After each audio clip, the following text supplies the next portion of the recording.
Thank you very much. Thank you for this invitation. You invited me last year to come to Trieste, which I was unable to do, and I'm much happier to be in a rainy Boulogne.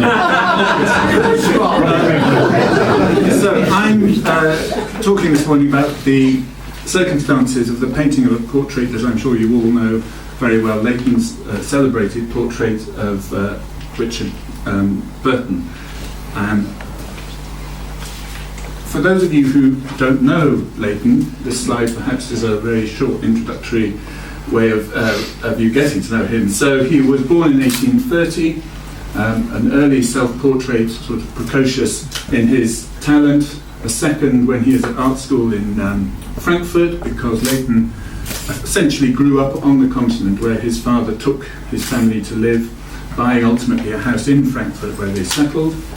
He then returned to London and established a career, and this is a portrait by his great friend and neighbour George Frederic Watts, painted in 1871, which is just about the time that the following year he began work on the Burton portrait, and then a further self-portrait commissioned by the Uffizi for its series of artist self-portraits, a great accolade.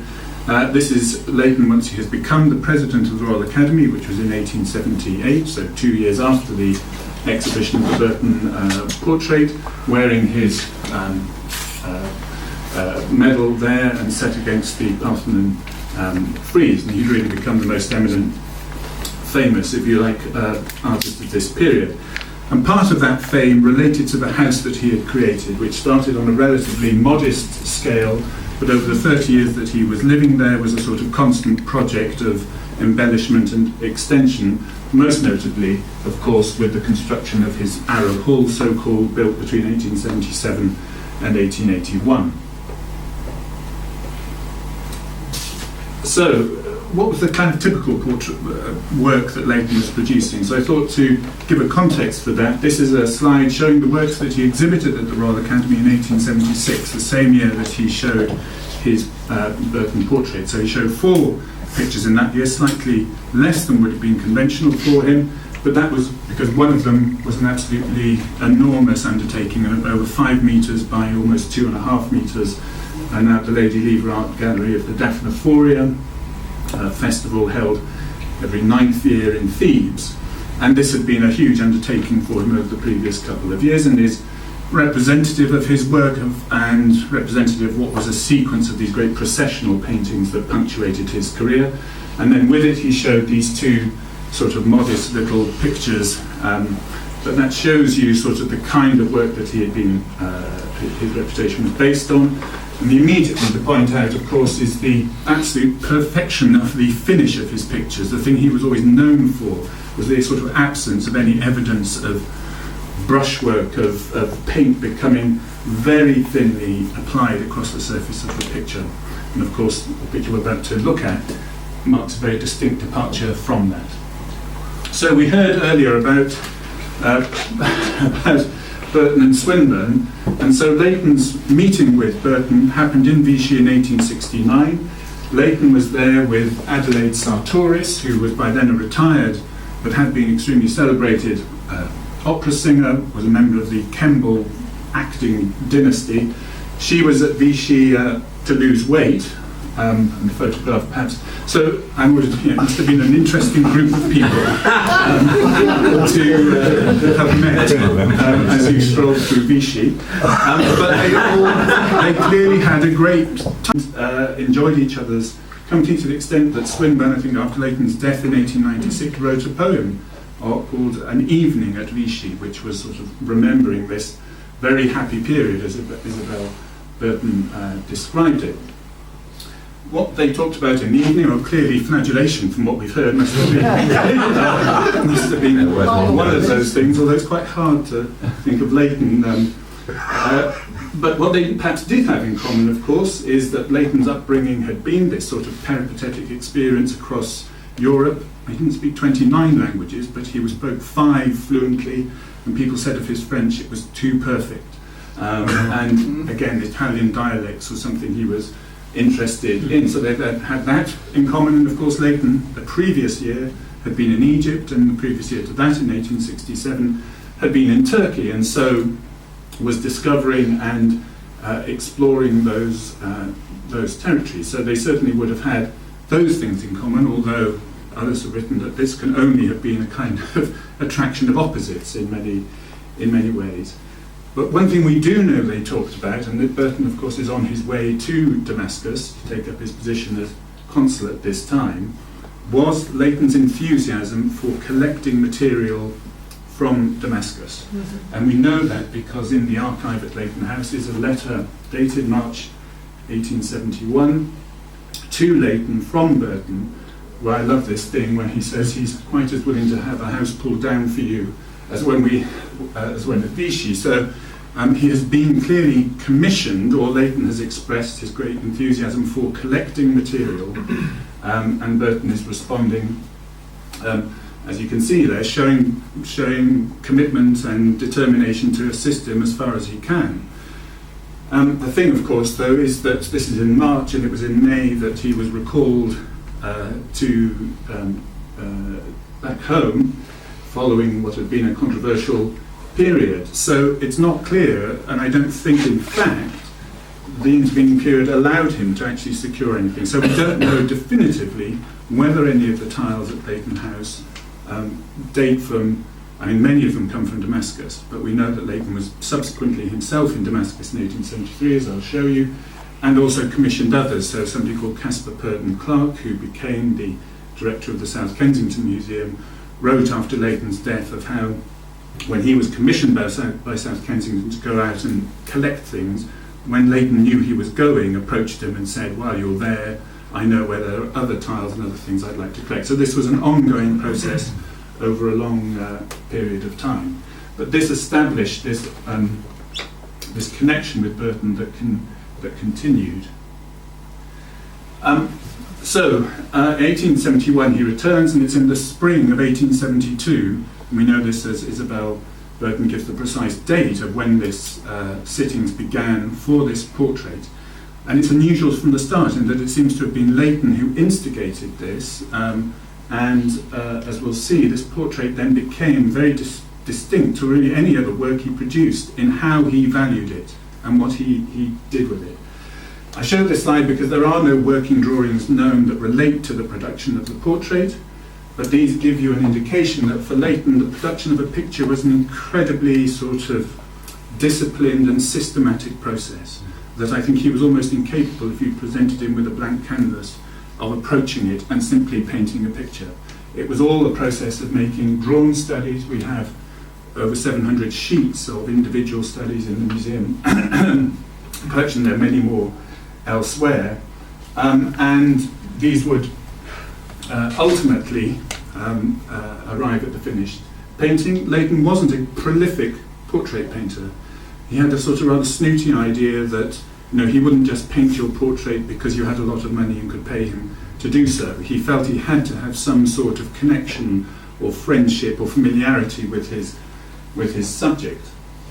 What we do know, though, because Leighton was slightly obsessive about process in his pictures, was he instigated as the president of the Royal Academy an idea that you should artists should submit a kind of sheet that recorded the process that had been involved in the production of their painting. And so this is the information that relates to his portrait of Burton, and you can see these sort of weird and wonderful combinations of materials that are used as grounds and vehicles and varnishes, and the method of procedure. So he would have attacked this picture, or dealt with this picture, in the sort of the way that he always worked. It was something that he really didn't deviate from.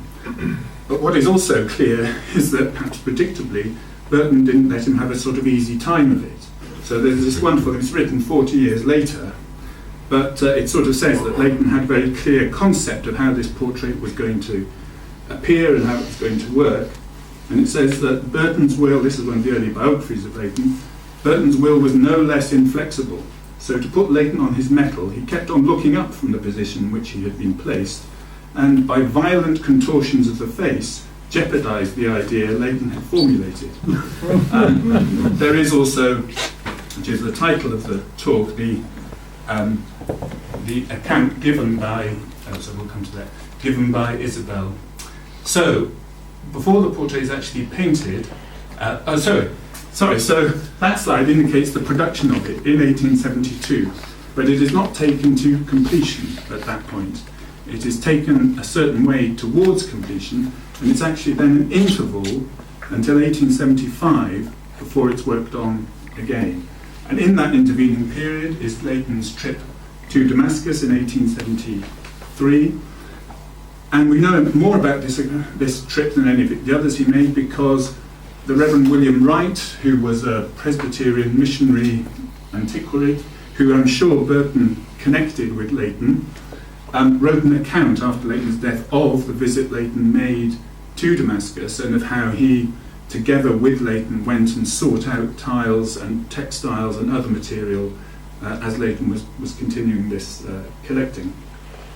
Leighton was absolutely fascinated or loved the old houses that he saw there, writing very effusively to his father back in Bath at that time about the beauty of the buildings, the beauty of the light in the courtyards, how he had made a few sketches, and these are a couple of them, and how he had commissioned photographs of some of these old buildings to use as reference later on. But significantly, he particularly sought out and went to the house that had been the home of the Burtons and made this sketch of it, which he subsequently presented to them on his return. So again, evidence of this sort of ongoing and continuing relationship between them.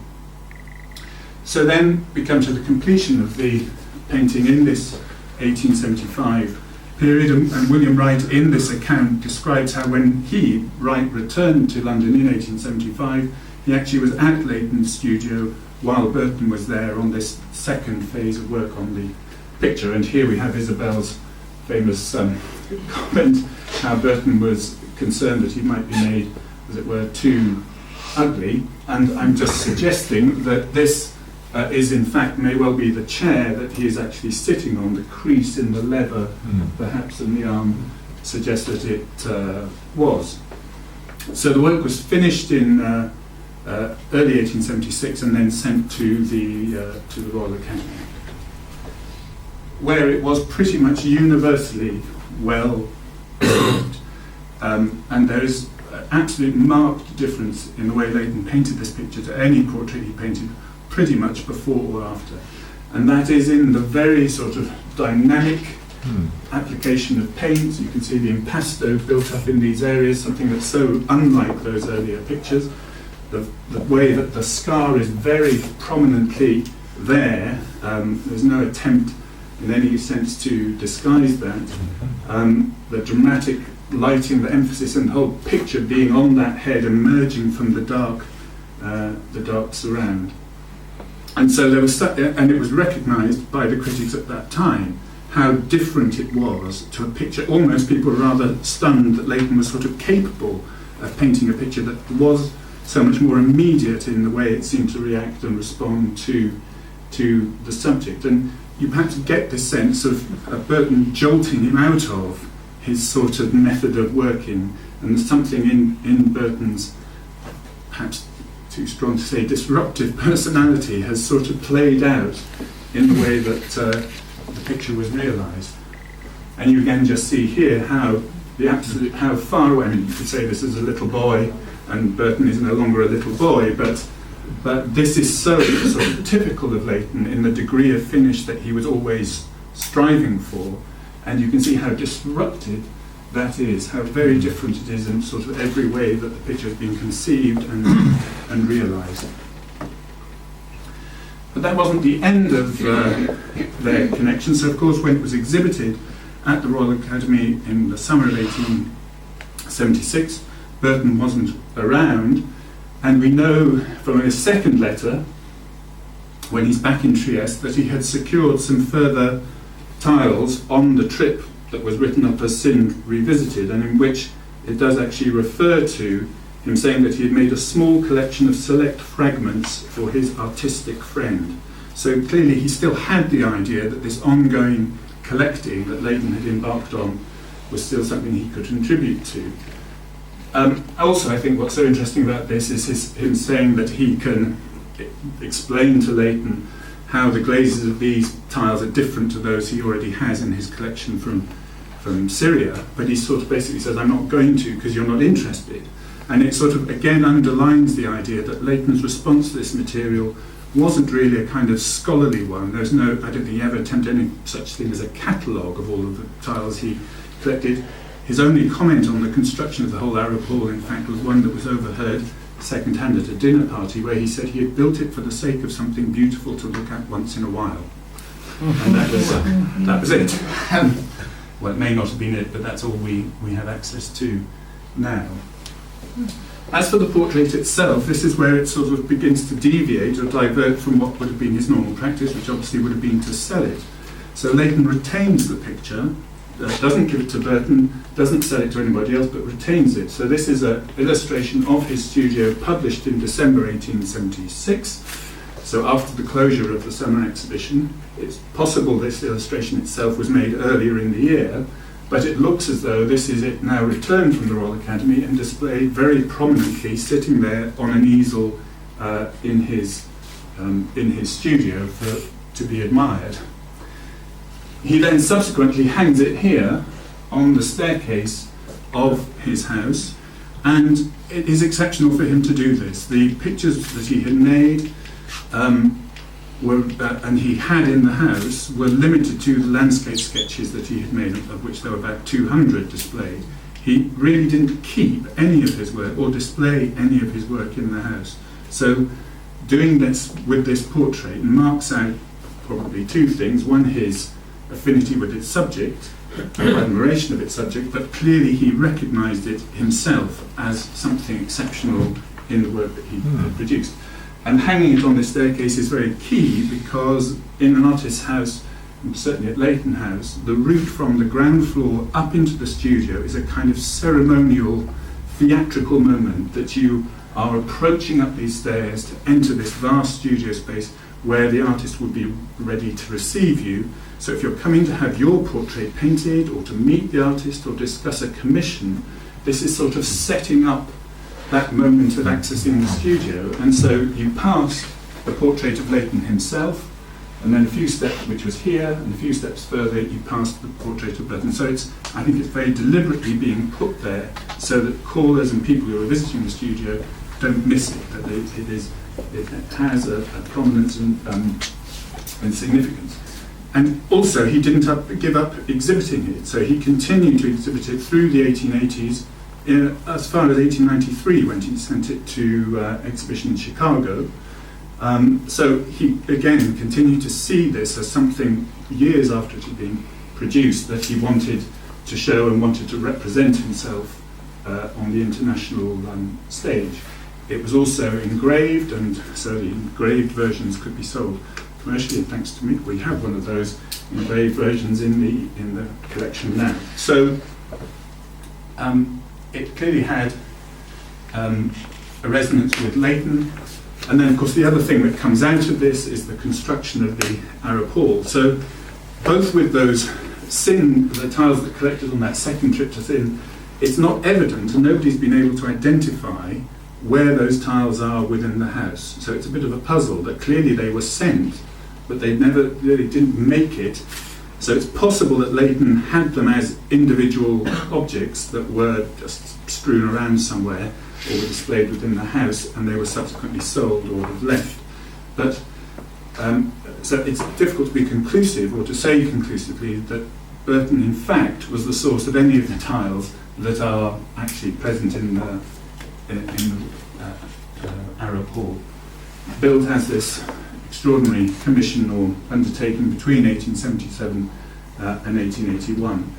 And while the amount of press interest and coverage of the house grew enormously from the completion of this, because it's made it stand out, the house, there was already great interest in these artists and their houses, but somehow the completion of this set Leighton House apart.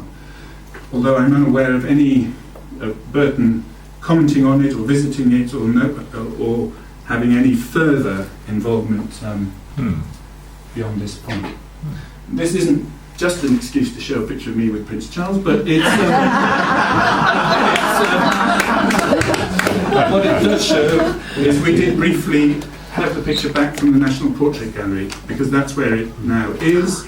And again, distinctly from any other Leighton picture, he seems to have had in mind that idea. So after his death, his will simply left everything to his sisters, but the then director of the National Portrait Gallery, Lionel Cust, wrote to his sisters recalling a conversation he had had with Leighton, where Leighton had explicitly said that this portrait was destined in his mind for the National Portrait Gallery, and the sisters didn't in any way try and resist that idea, and so it was presented to the NPG. And again, that's the sort of final statement, I think, of how Leighton thought, what Leighton thought of this picture. So we did briefly reunite it with the Leighton portrait there and hang it on where it should be, its rightful place, at Leighton House. Thank you very much.